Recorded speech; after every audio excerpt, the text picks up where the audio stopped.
Hi, so today I'm going to talk about how did I achieve work-life balance and how you can do it too. Balancing things is really like the ultimate task of life. You do that task not just with your life, but every component of life too. So you need work-life balance, but then within work also you need to balance a lot of things. Then with your health you have to balance a lot of things. Then with people you have to balance a lot of things. If you want to run a household properly, you have to balance so many things. So I'm going to discuss some ideas which really helped me and are definitely going to help you too. And before I tell you the ideas, couple of stats on work-life balance. 60% of Indians, they rate their work-life balance as average to terrible. And the next one is, I think, non-Indian. It is 51% of workers, they say that they have missed important life events because of work. So this not being able to balance work-life, it's a global problem. It's a real problem. So let's get right into some ideas that I use to achieve work-life balance for myself. First one is, be aware of your multiple important desires. Us humans, and actually many other creatures also, many other animals also, we are creatures of multiple desires. And to live a good life, we need to be aware of all the important ones. And how do we decide which desires are important? Here's a simple heuristic.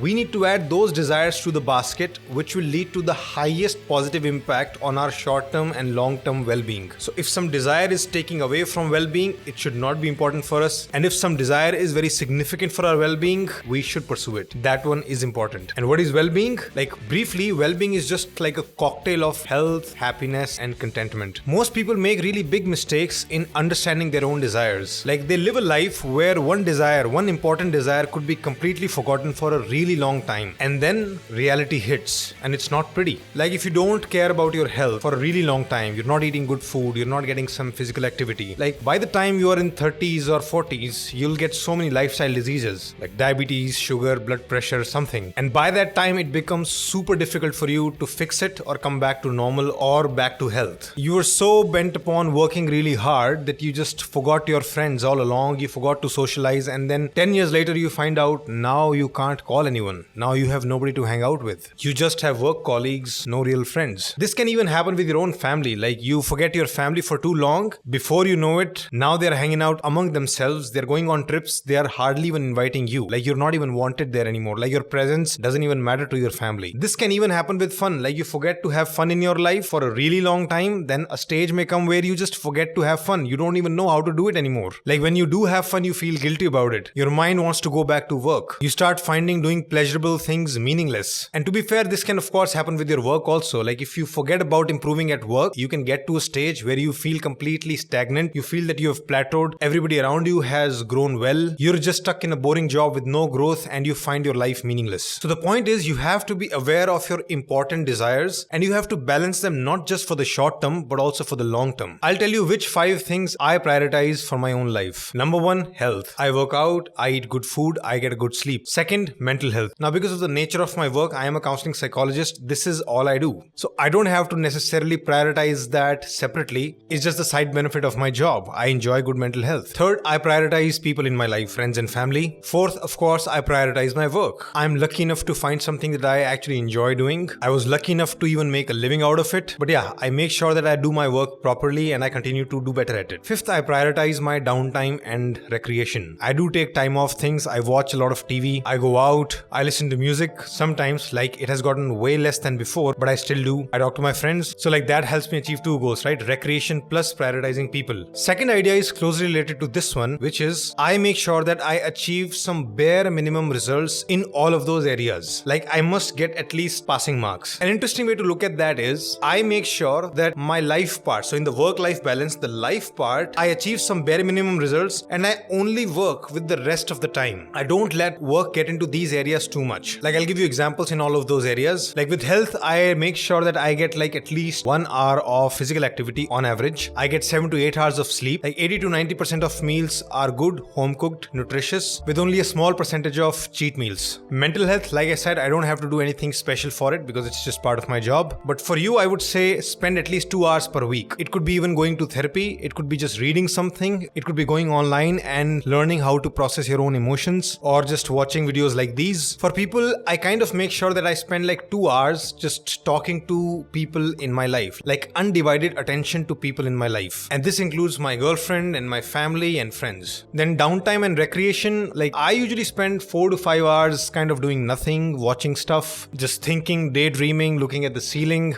going on walks, listening to music. I at least need that much to function well. Even if you have a really busy life, I would still recommend at least 2 hours of downtime and recreation. And making sure that I do all of those things, whatever time is left, I work as best as I can. In fact, I would say I kind of got lucky here that I'm just unable to work harder than that. Like if I start to miss out on some important elements of my life part, like other than work, it takes away my motivation to even work. Like why am I working? So I don't know, I have those alarms, maybe just because I'm lazy or something. But yeah, if I'm pushing myself too much, my body gives me signals, some alarms. Ting ting, no, go back to your life. By the way, I completely understand that there will be phases in your life where you will have to deprioritize many things. Like you may not be able to talk to friends, or you may not be able to hit the gym, you may not be able to attend your therapy sessions. In such cases, make sure that if you are deprioritizing your life elements, do that with your own knowledge and with some plan. Like it should be part of your awareness. That should be like a clear-cut conscious decision, and there must be some strategy to exit. So like I'm gonna focus for next 6 months majorly on this, but then I'm gonna go back to that. And some may say, what if I just prioritize work for 10 straight years and then I'll go back to the life elements? That's a terrible idea. Our body and mind doesn't work like that. Our body and mind needs the good elements on a daily or weekly or at least monthly basis. So you have to include the work-life balance in your shorter cycles. You can't plan life like, okay, 10 years I'll work, then 10 years I'll spend time with friends, and then 10 years I'll focus on my health, and finally last 10 years I'll just relax on a beach. I mean, you can try this plan. I would say you'd fail miserably. And the last point related to this is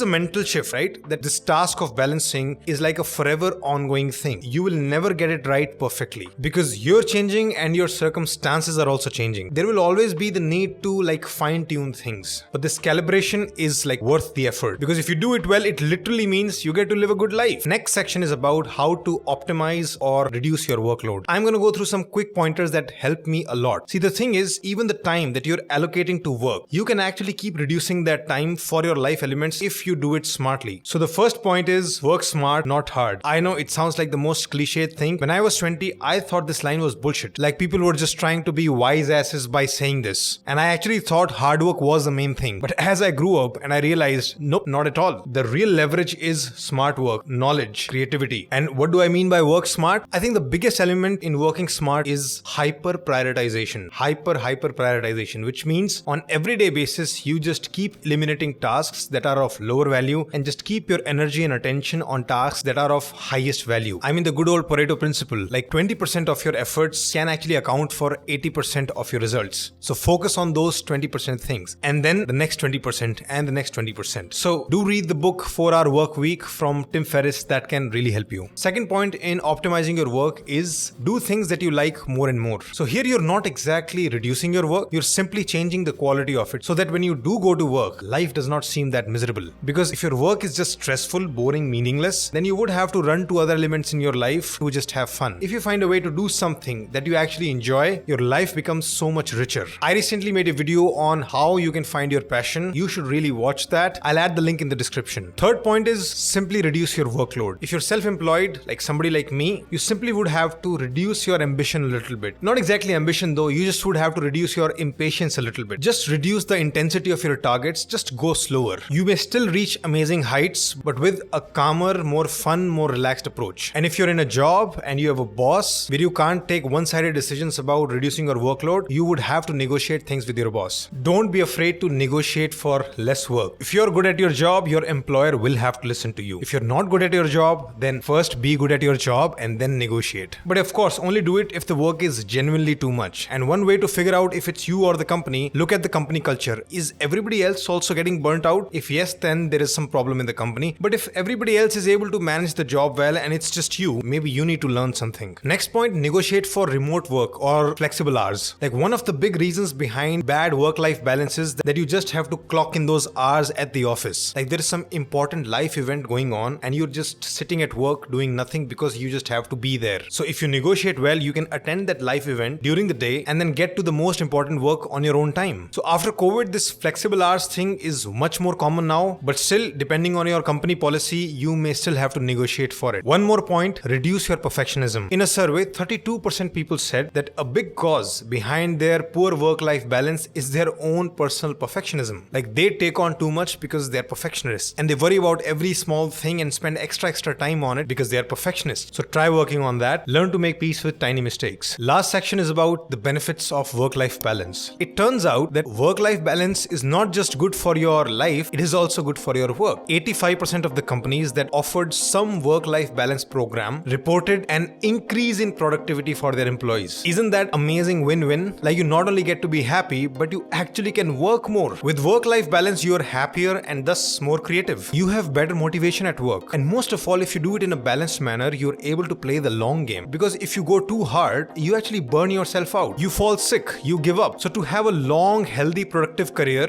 you need work-life balance. If you take nothing else from this video, at least just start caring about work-life balance. A balanced life is a happier life, and a happier life is a better life. This may sound obvious, but there are people who would disagree with that also. For some people, only excellence means a good life. Focusing on happiness, fun, and well-being is just mediocre and lazy. I obviously strongly disagree with that, which I'll discuss in some other video, maybe with the title, My Philosophical Problem with Excellence as Top Goal of Your Life. Anyway, for now I'm telling you, balance your life. Learn it like a skill because it is a skill. Thank you for listening. And if you want to watch more videos on work and productivity, I have created a playlist. You can watch it here. Link is also in the description. Shridhar Life School is a team of psychologists who specialize in counseling. If you're going through very difficult times or you want to achieve higher well-being, we offer one-on-one counseling for individuals, couples, parents, and their children. To book sessions, go to our website shridharlifeschool.com.